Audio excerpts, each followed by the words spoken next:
Hi everybody and welcome back to my channel. Today's video is going to be a little bit different. I've gotten a lot of questions asking me about how I invested in real estate. People were asking me about that and wanted to know more, and so that's what this video is going to be about. So let's just jump right into it.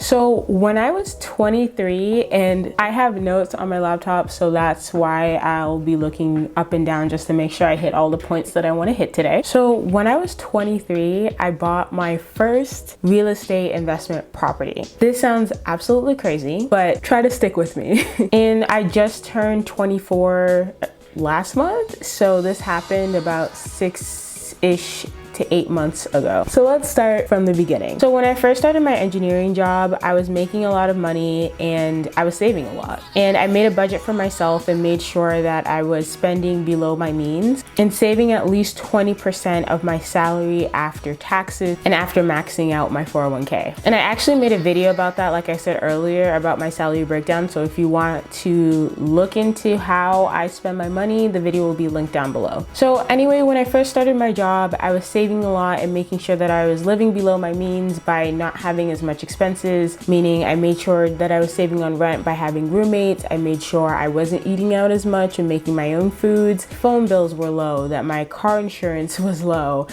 things like that, just making sure overall my expenses were relatively low. In my mind, I had already adjusted to the fact that I lived below my means anyway, so I didn't want that just because I was making more money that then I would try to start spending more. And growing up, my family was low income / working class, so money was always pretty tight, but my family did a really good job, and my parents did a really good job at making sure that my siblings and I understood the value of a dollar. So we really understood what it meant to save and build up for something that you really want, but my parents didn't really understand investing. That's something that I had to learn on my own. So once I was at a secure place with my full-time job, I felt relatively stable and that I had enough savings. I thought, okay, well, I'm saving a bunch of money, I'm investing a bunch of money into my 401k. What are my other options for all of this money that I have just sitting around? I looked through a bunch of different avenues for investing, and real estate for some reason caught my eye. So I looked into trading stocks. I actually thought about daily trading, but honestly, I'm way too lazy, and my engineering job is actually fun and I like what I do, so I didn't want to sacrifice that in order to make a couple bucks day trading. And so I got rid of that idea. I then thought about investing in individual stocks because I have friends who do that. And then I thought, I don't want the stress of having to do all that research to pick stocks and try to look into companies and things like that. I didn't really care for that. Then I actually looked into crypto and was like, ooh, crypto seems interesting and it's kind of techie, so maybe I can get into that. Luckily with crypto, I actually jumped into it and I started buying cryptocurrencies, but I made sure to only ever invest, quote unquote invest, what I was willing to lose.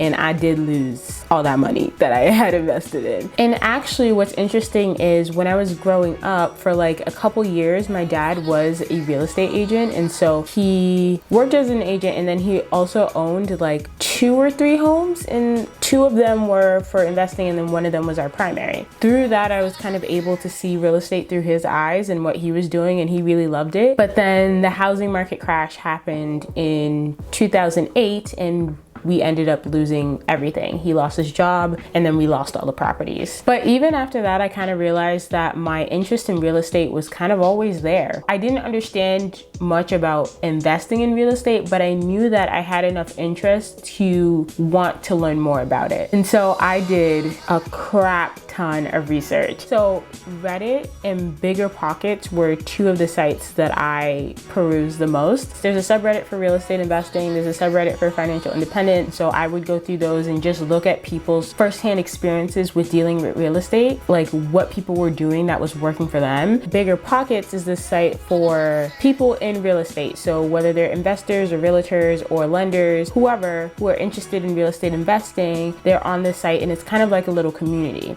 BiggerPockets has podcasts and books and things like that. And they also have forums on their site. So people are asking questions about real estate and trying to understand what's going on in their markets and things like that. And so for a first time buyer, for somebody who's interested in it, in real estate investing, BiggerPockets was like a gold mine of information. For their older podcasts are great for first time investors like I was at that point. And so I kind of just soaked in all of the knowledge from their site, from their forums, from Reddit, and also looking at different markets and seeing what trends I could see, and looking at different properties and thinking about, okay, well, if this rents for so-and-so, how much could I make off of it? Things like that. And just not fully jumping into it, but doing as much research as humanly possible so that I know that my numbers would be right if I did decide to do this down the line. And just that practice of like running numbers and looking at properties and looking at pictures and things like that kind of helped me a lot when I was like kind of finally feeling myself and like feeling like I could do the calculations. I'd done my research. I started to look into different markets. And the first market I looked into was a market that I live in, which is the Bay Area.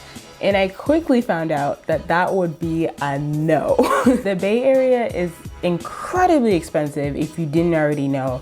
Rent has skyrocketed, housing prices have skyrocketed. It is expensive to live here. Housing properties here could go for like $800,000 to $900,000. But then oftentimes, because the market is so hot, there are so many investors and people and first-time buyers who just want to buy a home, the market is really, really hot. And so there are so many offers being put on the table for just one home. A house that was originally listed at $800,000 can easily go up to the millions, with people putting hundreds of thousands of dollars over asking price and still not even getting the property. So I was like, no, like that's too much for me. It's too stressful for a first-time buyer. I don't want to be in that market. So I started looking into other markets in other states and other cities. So then I ended up looking into Georgia, the Fulton area, so like northern Georgia. I really like that area of northern Georgia. I have a couple family members who live out there, and so I've been once or twice, not enough to really like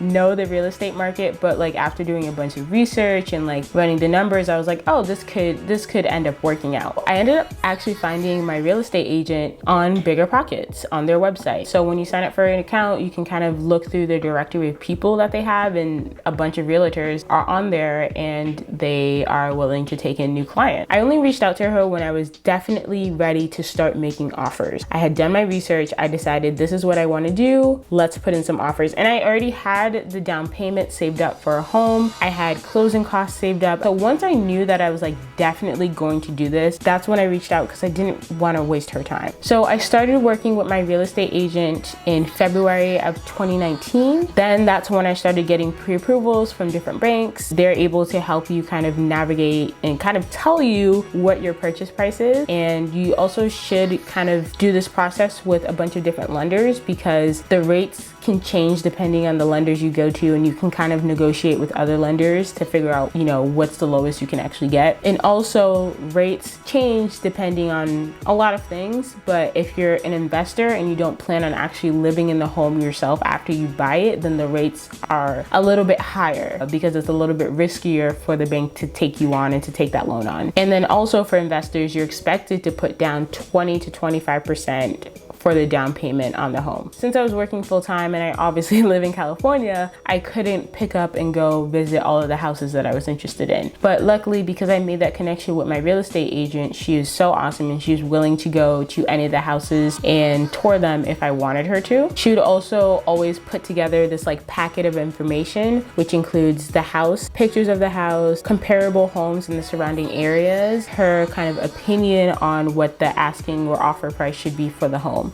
And so that was really, really helpful in helping me know the market and figure out whether or not a home was worth putting an offer on for. So again, since I couldn't physically be there, I really took advantage of Google Maps and Zillow in order to get a better understanding of the neighborhood and the surrounding areas that the home is in. And then my realtor, she's from that area, so she's able to tell me whether or not an area is up and coming, whether or not it makes sense to buy a home in a certain area, you know, things like that. She's kind of my boots on the ground person. Before I even thought about putting an offer down on a home, I made sure to run my numbers every single time. And the numbers are just based off of whether or not it'll cash flow after all expenses. How much am I going to be making per month off of this property? I always wanted to make sure that I'm making at least $200 in cash flow for every door. So if that's a single family home, I want to make sure that after all expenses, $200 is going into my bank account that is just for cash flow. If I were to get like a 3-family property, that's 3 doors. So I would want my cash flow to be at least $600. And that's kind of something I just took from BiggerPockets. A lot of other real estate people on YouTube kind of say the same thing of like what their cash flow per door kind of looks like for them. And so for me, it was $200 per door. But I'm not great at math, so I kind of just set up an Excel sheet to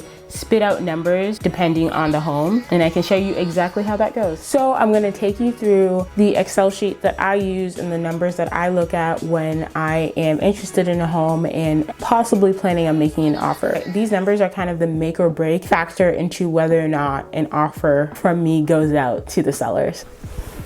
So let's take a look into looking at a property that is being offered for $100,000. So this is my Excel sheet that I use for running numbers. Let's say we're looking at 123 ABC Drive. So we have 1 unit, so it's a single family property. After doing our research, we can see that the average rent per unit is $1,000. So $1,000 for the single family house.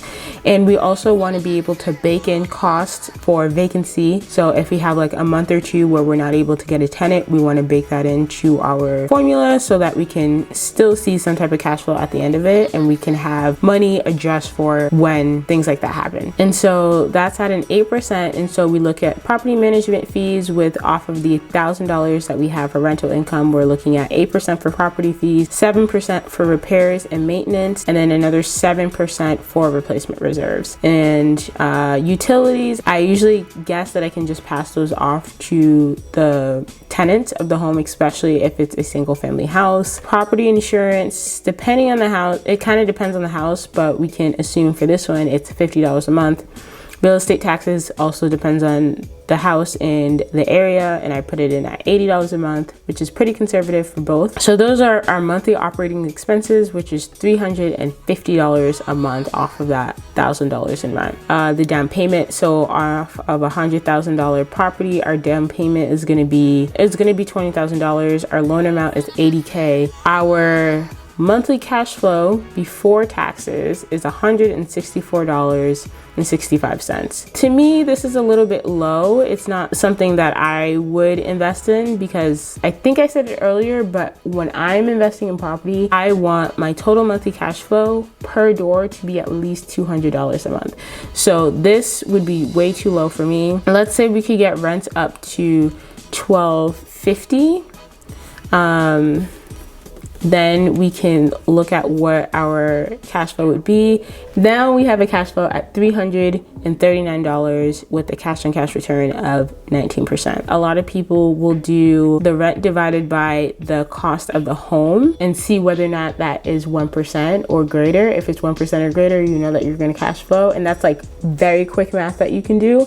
I like to go into the details and see exactly how much cash flow I'd be getting. With these numbers, you really want to be conservative and make sure that you are being as conservative as you can be and also being realistic. You don't want to give yourself too much. You don't want to fudge the numbers and then end up with a property that isn't cash flowing to what you expect. The most vital thing that you can do is have a number that you want to hit and set that before you even start looking at properties. So if what you want to hit is $200 a month per unit or $300 a month per unit or per door, then you stick with that as you go in to look at your numbers and make sure that you're not kind of wavering. You have numbers that you're trying to hit for this to be a sound investment, so make sure that you hit them and stay on target. So after I'm able to verify that the house will cash flow after all expenses, that it's in a good area, I'll ask my agent to put in an offer. I put in an offer for one home in March of 2019. I ended up getting accepted. We went through the inspection and everything like that, and there were major repairs that needed to be done, and also found out that the house had lead paint, which was really bad. And so I had asked the seller to kind of fix that, and they were like, no, we're not doing any repairs, things like that. And so I was like, it's not worth it then. So I passed on that house. And then on the second house I put in an offer to, also did an inspection, found a bunch of repairs that needed to be done. And also that was a townhome. Townhomes kind of work a little differently. They have HOAs or homeowners associations. There's a monthly bill that you pay to them on top of the mortgage, and they can ask for like special requests to be done that owners have to pay for. And so within the last 3 years of that home that I had made an offer on, they had $9,000 worth of debt because of the homeowners association. And I was like, I do not want to be any part of this. It seems like it's just poorly run. That offer I kind of rescinded after my due diligence period, which I'll talk about later. Third home, and I think I put offers on other homes too, but for the third home, that ended up going pretty well. Put in an offer for a little bit lower than asking price. They ended up accepting my offer. And so my third offer was for a 3-bedroom, 1-bath little ranch home in the northern Georgia area.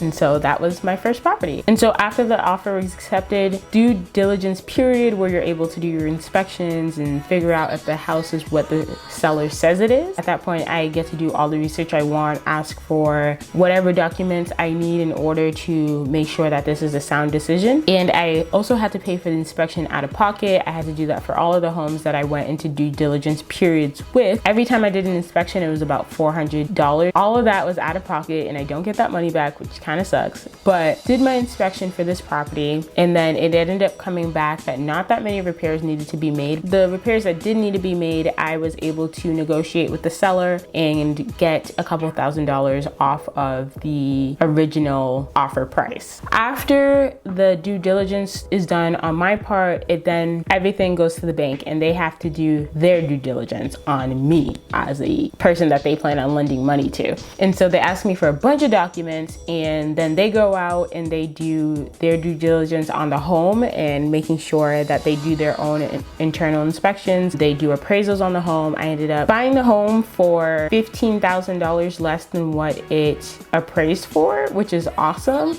So I have a little bit of equity in the home starting out. And then since there were repairs that needed to be done on the property after closing and after I have ownership of the home, I decided to take some PTO days to be able to go down there and first of all check out the house, and second of all get those repairs done. And my agent had put me in contact with this awesome contractor, and so we were able to talk about what needed to be done after closing and once I got there, and he was awesome and he's just such a great guy. So from putting in an offer to actually closing, I think it took about 45-ish days. There were a bunch of issues during that time that ended up coming up. I switched my lenders a couple times because I ended up getting a lower rate from a different lender, which pushed my closing date back. The lender that I ended up choosing ended up having horrible communication, didn't really help me out with the process as much as I would have liked, and it was just a complete mess. Towards the end, they ended up pushing the date again. And then I also found out that the home was actually in a flood zone area. And when your home is in a flood zone area, depending on the severity, you have to buy flood insurance. So I ended up having to buy flood insurance for the home. It's almost as expensive as homeowners insurance, and that wasn't calculated into my original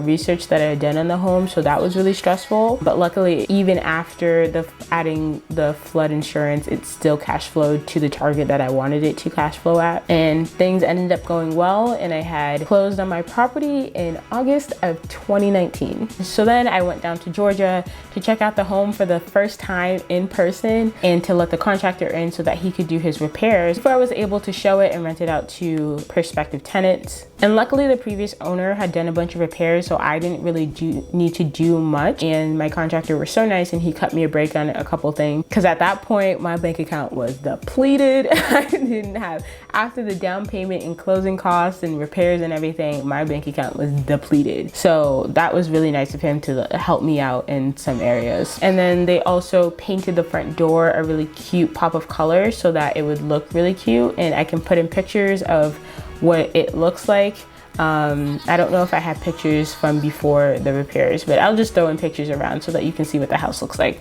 And so after the repairs were finished and I put in my little touches, then I could start inviting tenants to come, or prospective tenants to come look at the home and see if this was right for them. I did my research on how much rent could cost way before I even put on an offer on the home, and so that is what I used in my advertising. Luckily, I found an awesome tenant right before I was about to leave, and the whole process honestly was so stressful. Thinking about it now, kind of like, ooh. It was really stressful because I was balancing a bunch of different things, but luckily it was only stressful for a week. After I placed the awesome tenant, she gave me her security deposit and rent for the first month, and then she was able to move in the week after I left. And then property management was then able to take over and deal with the day-to-day things, because obviously I live in California, so I'm not going to be able to be there for the tenant when things go wrong or things break, and so they have somebody that they can call in case things do go wrong. So after all this is said and done, the property cash flows me about $250 a month and 16% cash on cash return. For some of you, that might not sound like a lot, but for me, it's perfect for a first property. I really didn't want to start my real estate investment journey by going in over my head and buying way too much property, or buying a multifamily and not being able to really support all the tenants that would live there. I wanted a kind of a good testing ground to figure out whether or not, just in general, all of this would be for me. And so I figured, starting with a single family home, 3 bedrooms, 1 bath, that rents for a solid amount of money that I could get someone into, and that has a good cash on cash return, would be worth it more for me to have better learnings and understandings than it would be for me to jump right off the bat and like try to buy like a big apartment complex or like multi-family homes, when I like that is not the stress that I need in my life. I also really didn't want to rely on appreciation as a factor for investing.